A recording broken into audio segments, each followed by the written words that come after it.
Bonjour, mon invité aujourd'hui c'est Didier Lebret. Bonjour Didier. Bonjour Pascal. Vous avez été diplomate, vous avez été ambassadeur en Haïti entre 2009 et 2012 et vous avez vécu ce terrible tremblement de terre qui est survenu à cette époque. Vous êtes ensuite revenu à Paris pour gérer le centre de crise que vous avez géré de près quand vous étiez ambassadeur, et donc là aussi de multiples crises à gérer. Et puis de 2015 à 2017, vous étiez coordinateur national du renseignement à l'Élysée, et depuis vous êtes dans le privé, donc vous avez, disons, une vision assez précise de l'intérieur, des dangers et des menaces qui peuvent peser sur nous. Et en préparant un peu cette émission, on parlait du thème qui avait en fait pour la société française des fractures internes et des menaces externes. Est-ce que vous pourriez un peu élaborer cela ? Est-ce que la France est en danger, en fait, aussi bien de l'intérieur que par rapport à l'étranger ? Alors, je crois que les gens qui s'intéressent aux questions de sécurité savent qu'il y a un continuum entre la sécurité intérieure et les menaces étrangères. On sait tous que un pays est fort quand il est stable, quand son économie est prospère, quand les messages qu'on veut faire passer ont une chance d'être entendus. Faut-il encore qu'on soit crédible à la maison, si j'ose dire. Mais moi, ce qui m'a frappé quand j'étais notamment à l'Élysée, comme coordinateur national du renseignement, c'était de voir à quel point nos ennemis avaient théorisé nos propres faiblesses. Vous savez, l'État islamique, c'est pas du tout des gens qui ont agi à la légère. Ils ont tapé là où c'était le plus fragile en Europe, c'était la France. Le plus fragile parce que ils connaissent pour la raison qui est très simple, c'est que beaucoup de nos compatriotes sont allés assez rapidement sur les théâtres de guerre. Certains ont été dans les états-majors de propagande, et donc ils avaient une vision assez juste, malheureusement, des fragilités de notre pays. Et c'est pas seulement les frontières qui étaient pour eux. Ce qui était pour eux aussi, c'était ou plutôt ce qui était inflammable, c'était la situation de notre pays. Et le fait qu'on a toujours la plus grosse communauté musulmane d'Europe, et qu'on ait une situation sociale extrêmement tendue, l'État islamique a théorisé ce maillon faible en disant c'est là qu'il faut taper. Mais en quoi la France serait plus fragile que l'Allemagne, qui a aussi une très forte communauté musulmane, ou l'Angleterre, le Royaume-Uni, qui a des diverses communautés, pour ne pas parler de la Belgique ou de l'Espagne ? Parce que je pense que donc, nos ennemis extérieurs ont aussi théorisé les nombreuses fractures qui minent de l'intérieur notre pays. Peu de Français ont sans doute en tête les chiffres qui disent ce qu'est notre pays aujourd'hui. Vous avez un salaire médian en France qui est inférieur à 1 800 €. Ça veut dire que vous avez un Français sur deux qui vit avec moins de 1 800 €. Avant la crise Covid, vous aviez 8 millions de Français qui étaient à un seuil de précarité, c'est-à-dire qui vivaient en dessous du minimum de pauvreté. Vous en avez 10 aujourd'hui. On en discutait tout à l'heure, il y a 300 000 SDF dans notre pays. Donc si vous voulez, pour un pays qui est à la fois une grande puissance, malgré tout, mais qui, depuis 40 ans, voit ses classes moyennes se précariser.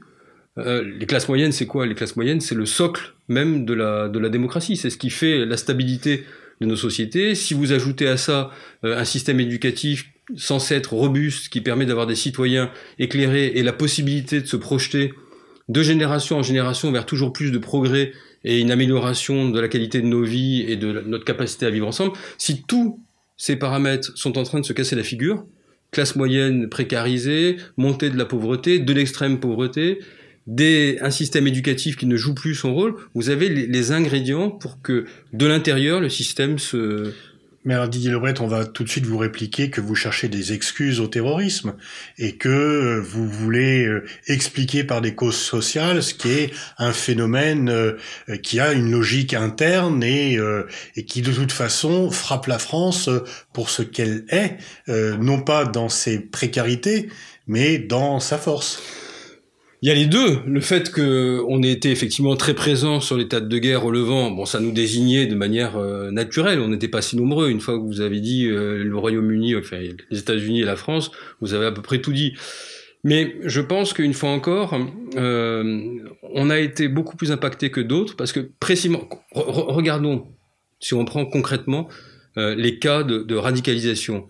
Dans la dernière vague, on voit bien que ce ne sont pas des jeunes qui ont été formés sur les théâtres de guerre, etc. Ce sont des jeunes, soit qui sont issus de la migration depuis plusieurs générations, soit de fraîche date. Mais peu importe, on voit très bien que le moment de décrochage, il est généralement social. Il n'est pas idéologique. C'est un gamin qui est en porte-à-faux avec son père d'une communauté tchétchène où les gens sont particulièrement serrés et qui tout d'un coup se met à dévisser et épouse une cause qui n'était pas forcément la sienne 3 ou 4 ans après.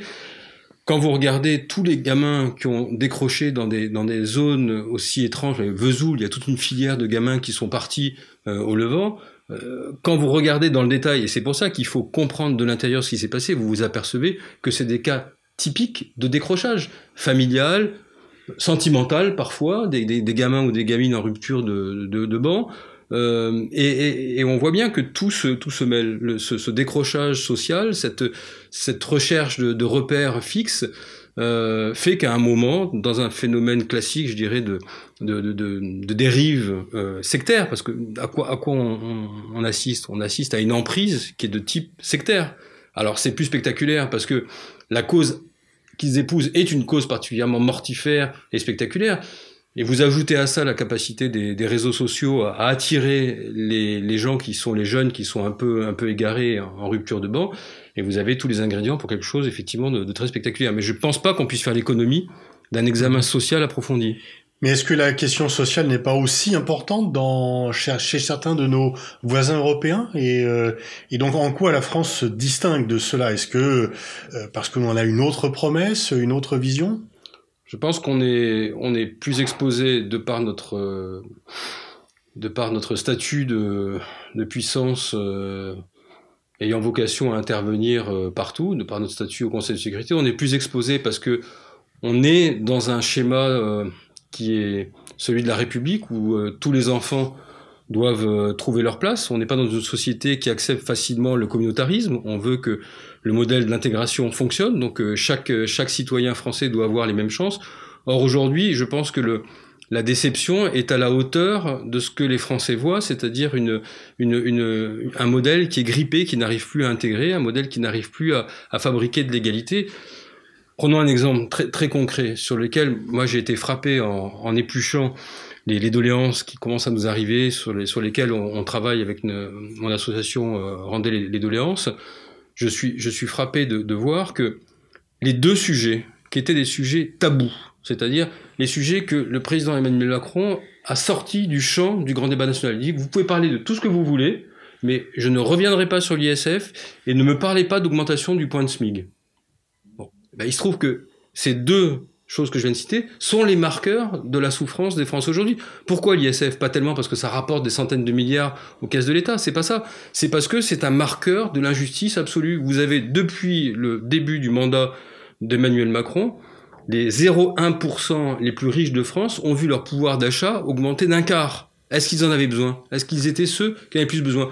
Pour les Français dont je lis aujourd'hui les cris, les coups de gueule, c'est un sentiment insupportable. On ne peut pas comprendre que l'argent qu'on ne trouve pas pour une main, on est capable en plus de faire des cadeaux pour l'autre. Et le SMIC, on s'aperçoit que les Français sont pas idiots. Ils voient bien aujourd'hui que dans la plupart des grandes métropoles françaises, avec un SMIC à 1 200 €, on ne peut pas vivre. On peut survivre éventuellement. Et donc les gens font des propositions pour un SMIC revalorisé, pour permettre ne serait-ce que à ceux qui travaillent de pouvoir être en capacité de pouvoir s'améliorer, se former, d'être dans des trajectoires de vie positives. On voit bien ces deux choses, le président Macron ne voulait pas en entendre parler. Alors que c'est au cœur du sentiment d'injustice des Français. Mais est-ce qu'on peut expliquer l'insécurité par ce phénomène? Et vous qui avez été à la tête de la coordination du renseignement, où on est l'état de la menace, est-ce que, ça fait maintenant plusieurs années que nous avons subi des attentats, est-ce que on doit apprendre à vivre avec une menace terroriste qui ne disparaîtra pas? On a appris à vivre, mais je pense malheureusement que on est sur une tendance qui va se prolonger, même si c'est clair que la cause de l'État islamique était, comment dire, entendable pour des gens égarés et cherchant à épouser quelque chose qui leur donnait le sentiment de, quelque part, de faire à leur manière le bien, puisque en sacrifiant leur vie, ils ont le sentiment d'accomplir quelque chose de grand. Mais cette vision n'avait de sens que si elle était portée par une dynamique positive. Or, aujourd'hui, il n'y a plus de dynamique positive de l'État islamique. Bon, il a été en partie stoppé là où il était. Ils sont plus accès à des ressources pétrolières comme c'était le cas avant. Ils ont le sac de la banque de Mossoul, ça a été une opération, et il n'y en a pas eu d'autres par la suite. Ce que je veux dire, c'est que cette espèce d'État qui s'était installé entre deux États, entre la Syrie et l'Irak, avait toutes les apparences d'une entreprise extrêmement prometteuse. D'où d'ailleurs le nom d'une des deux revues de l'État islamique. Il y avait Dar al-Islam et il y avait Dabiq. Et Dabiq, c'était le moment de bascule où l'islam reprenait ses droits. C'était le retour dans la conquête territoriale. Et à partir du moment où une cause n'a plus le vent en poupe et est en situation d'échec, elle est moins facilement, comment dire, absorbable. En tout cas, elle attire moins une partie de ces jeunes qui ont les yeux rivés sur leurs écrans et qui ont été sensibles à la propagande de Daesh. Oui, mais pourtant, il y a eu un attentat contre les anciens locaux de Charlie Hebdo, alors que Charlie Hebdo n'est plus localisé au même endroit depuis très longtemps. L'assassinat et la décapitation de Samuel Paty, l'attentat à la cathédrale de Nice, et qui a donné lieu à des débats, de nouvelles législations. On a quand même l'impression qu'on vit dans un climat anxiogène, qu'il y a toujours la peur des attentats en permanence, malgré la disparition de l'assise territoriale de Daesh. Là, dans les deux cas que vous citez, on est typiquement vers quelque chose qui a peu de lien de contiguïté ou de continuité avec un théâtre de guerre.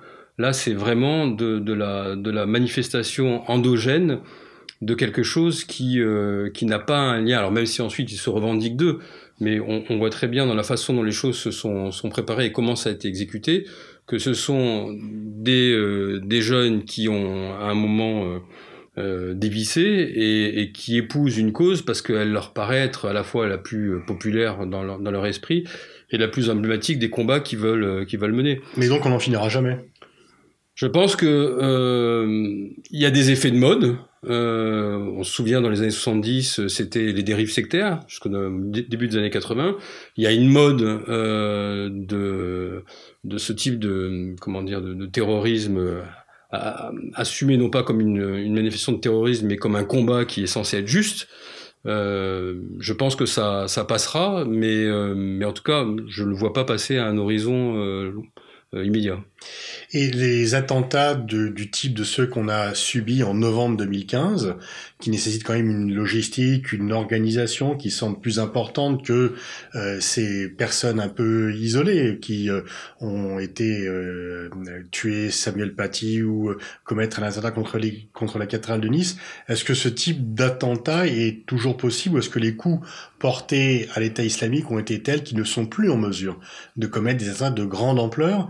Et puis, je vous interroge sur un autre point après cette réponse. Non, je crois que c'est malheureusement toujours possible. Ça sera plus compliqué parce que, entre-temps, on a appris de nos faiblesses, de nos erreurs. On a pas repris complètement le contrôle de nos frontières, mais en tout cas, il y a une meilleure coopération entre États au sein de l'Union européenne. Après, il y a toujours des maillons faibles. La Turquie est un maillon faible pour la sécurité de l'Europe, dans la mesure où on a des moyens de pression qui sont très limités pour savoir exactement ce qui se passe des deux côtés de la frontière syro-turque, pardon. On a peu de leviers sur des pays qui pourraient nous aider, mais qui le font pas. Mais néanmoins, on a appris et notre législation actuellement nous permet quand même, je pense, de pouvoir faire davantage de prévention que c'était le cas il y a 4 ou 5 ans. Et vous disiez que les terroristes connaissent parfaitement la cité française. Est-ce que on tombe pas dans leur piège lorsque l'on évoque autant les attentats et que l'on fait quelque part leur propre communication? Ouais, non, c'est clair. C'est clair que dans un monde où la médiatisation de ce qu'on fait est aussi important que l'acte, c'est sûr qu'à chaque fois qu'on leur offre une tribune, et on peut imaginer que les médias sont coincés parce que on peut pas ne pas couvrir des actes qui sont aussi qui révulsent à ce point la conscience quand on s'attaque à des innocents, à des civils, à des enfants, à des instituteurs, à des hommes de foi. On voit bien qu'il y a quelque chose qui nous ébranle parce que c'est profondément injuste. On peut imaginer dans des périodes de guerre qu'il puisse y avoir des moments d'asymétrie, comme on dit, où il y a même dans les moments de résistance héroïque, il peut y avoir des dérapages, mais on se fixe toujours un cadre, c'est toujours normé. On sait que aller trop loin dans la réplique ou aller trop loin dans certaines formes de résistance, quand il s'agit de résistance, ça peut discréditer la cause. Or là, il n'y a pas de limite, puisque il s'attaque à ce qui, pour nous apparaît comme étant le plus sacré. Oui, mais est-ce que il n'y aurait pas une réflexion à avoir, c'est comment ne pas en parler, parce que bien sûr il faut parler des attentats, mais comment le faire sans que ça soit des propositions. Qu'est-ce que vous pensez un peu des différentes propositions qui sont faites dès qu'il y a un attentat, de durcir les textes, etc. Est-ce qu'il n'y a pas un effet où finalement la grande vague terroriste est moins forte qu'elle n'a été en 2015? Mais en même temps qu'on vit toujours avec la même angoisse, la même anxiété par rapport à cette menace, et que du coup, eh bien, on donne des arguments à ceux qui nous en veulent. Moi, je considère que l'approche qui consiste à dire un attentat, une loi est mauvaise. Elle est mauvaise parce que elle nous oblige à chaque fois à surréagir, et de toute façon, l'arsenal tel qu'il existe aujourd'hui, juridique, répressif, il est suffisant, me semble-t-il. Aller au-delà, c'est prendre le risque de faire exactement aussi ce que souhaitent ceux qui nous attaquent, c'est miner de l'intérieur notre fonctionnement démocratique, notre système de droit, mettre en place des tribunaux d'exception, accepter l'idée qu'on puisse s'installer durablement dans un état d'urgence. Tout ça, c'est des choses, je pense, qui sont non seulement la plupart du temps inefficaces. Vous prenez par exemple, je sais pas, la façon de surveiller des gens qui ont purgé leur peine en les maintenant, par exemple, sous bracelet électronique. Ça n'a jamais empêché personne de commettre un attentat. Je veux dire, entre deux pointages au commissariat, quand vous êtes dans l'obligation de le faire, vous pouvez très bien commettre un acte d'opportunité. Donc on voit bien que ce ne sont pas le pire étant ceux qui prônent une espèce de justice ou de police prédictive qui consiste à dire, à partir du moment où on a un certain nombre d'éléments concordants qui prouvent que vous pourriez être dans l'état d'esprit où vous allez commettre un crime, on va vous arrêter avant. Donc ça s'appelle Minority Report, mais dans la vraie vie d'une démocratie, ça ne devrait jamais exister. Or, vous avez des gens aujourd'hui qui sont exactement dans cet état d'esprit, qui vous disent il faut prévenir les actes, mais aujourd'hui, les moyens de droit dont on dispose permettent de faire de la prévention. Si vous êtes objectivement, on constate que vous êtes en association avec une entreprise à caractère terroriste, on n'attend pas la commission de l'acte pour vous arrêter. On peut le faire avant. Donc on a largement les moyens d'agir. Mais comment expliquer alors cette surenchère, ce concours l'épine des propositions dès qu'il y a un attentat? On y a encore assisté. Certains remettent même carrément en cause le contrôle de constitutionnalité des lois en disant que si la loi Avia avait été adoptée, Samuel Paty serait encore en vie. Comment expliquer ce déferlement? Et est-ce que, au fur et à mesure, vous ne sentez pas, vous, depuis que vous regardez les choses du privé non plus du public, qu'il y a quand même un glissement progressif vers cela? Et que l'on est au fur et à mesure entraîné dans ce type de législation et de remise en cause de certains principes fondamentaux. Je pense que la tentation, une fois encore, elle est grande, à chaque fois de donner le sentiment qu'il y a des mesures magiques qui vont permettre de mettre un terme à ce qui devient de plus en plus insupportable. Je pense qu'il n'y a pas de mesure magique, il faut simplement que la nation soit forte, et que les dirigeants ne soient pas dans la surenchère permanente, ce qui est un aveu de faiblesse. Là encore, ça avait été théorisé par l'État islamique, qui, on appelle ça... Alors, il y avait deux théories, il y avait celle des 1001 entailles. À partir du moment où vous avez défini votre cible, vous ne cessez de la harceler, et en prenant le spectre le plus large, en changeant en permanence les cibles, de façon à créer un sentiment d'insécurité absolue. Ça, c'est la première chose.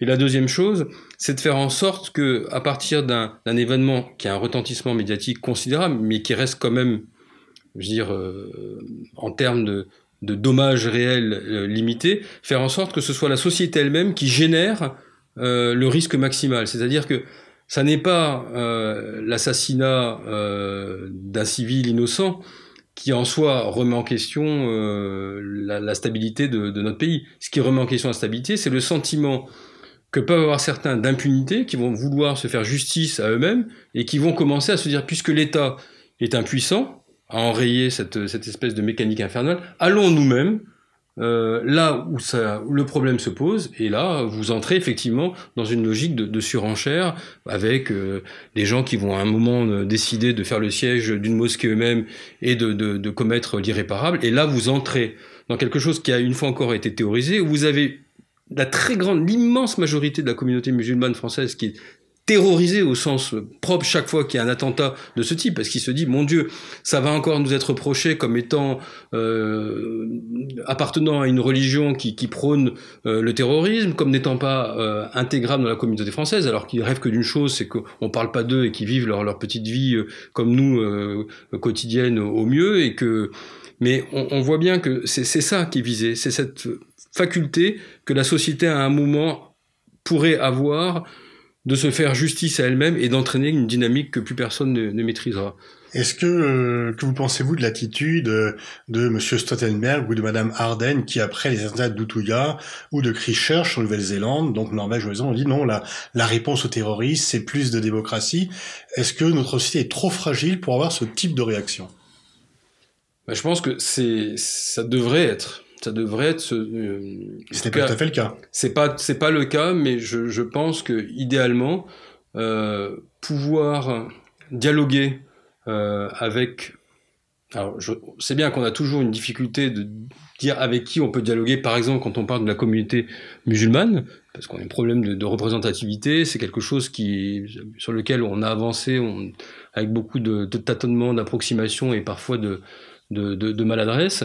Je pense que c'est important que ce dialogue puisse exister de façon à ce que une communauté entière ne se sente pas stigmatisée. Ça me paraît être vraiment, si on veut ne pas perdre des gens dont on a besoin pour qu'ils puissent être notre meilleur point d'appui pour exercer aussi eux-mêmes, faire du contrôle social de ceux qu'on a besoin d'observer, de savoir exactement quels sont les risques s'ils existent. Je crois que c'est obligatoire, et bien évidemment la démocratie s'honore à chaque fois qu'elle est capable de parler au-delà de l'incident ou du drame qui se produit. Est-ce qu'il faudrait dire aux Français, voilà, on va vivre avec le terrorisme de façon durable, il faut en être conscient, on aura de nouveau des attentats régulièrement, parce que là, le risque c'est qu'au prochain attentat, il y ait de nouveau un déferlement et que un jour ou l'autre les digues vont céder et que les solutions les plus sécuritaires, y compris de nature à remettre en cause l'état de droit, soient prises.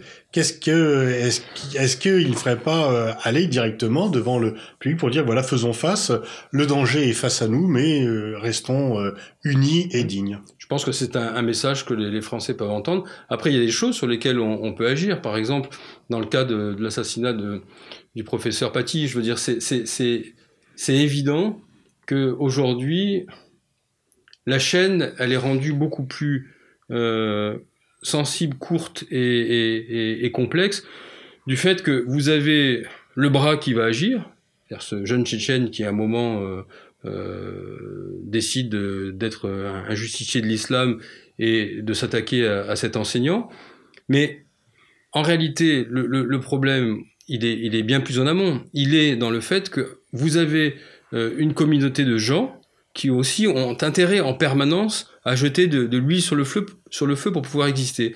Et moi, je pense que là où il faut porter le fer aujourd'hui, c'est sur tous ceux qui, à travers les réseaux sociaux, en permanence incitent à la haine. Alors eux-mêmes sont suffisamment malins pour ne pas aller jusqu'au point où ils vont désigner l'ennemi et dire voilà ce qu'il faut faire. Mais en tout cas, cette espèce de climat qui est créé à travers ces appels à la haine et quasiment au passage à l'acte, c'est le maillon, à mon avis, le plus sensible sur lequel on peut avoir prise. Or, aujourd'hui, le dispositif qui existe, qui consiste à faire remonter sur une plateforme qui fonctionnait pas beaucoup, il n'y avait pas suffisamment de réactivité, la plateforme Pharos, des messages d'alerte liés à l'incitation à la haine, etc. Je pense que ça n'est pas suffisant. Donc il faut vraiment muscler cette partie de veille sur les réseaux et être beaucoup plus dur sur le plan pénal vis-à-vis des gens qui jouent avec le feu et qui incitent en permanence à travers leur message à la haine. Merci Didier Lebret, merci pour ces éclaircissements et cette prise de position. Merci Pascal Boniface, merci beaucoup.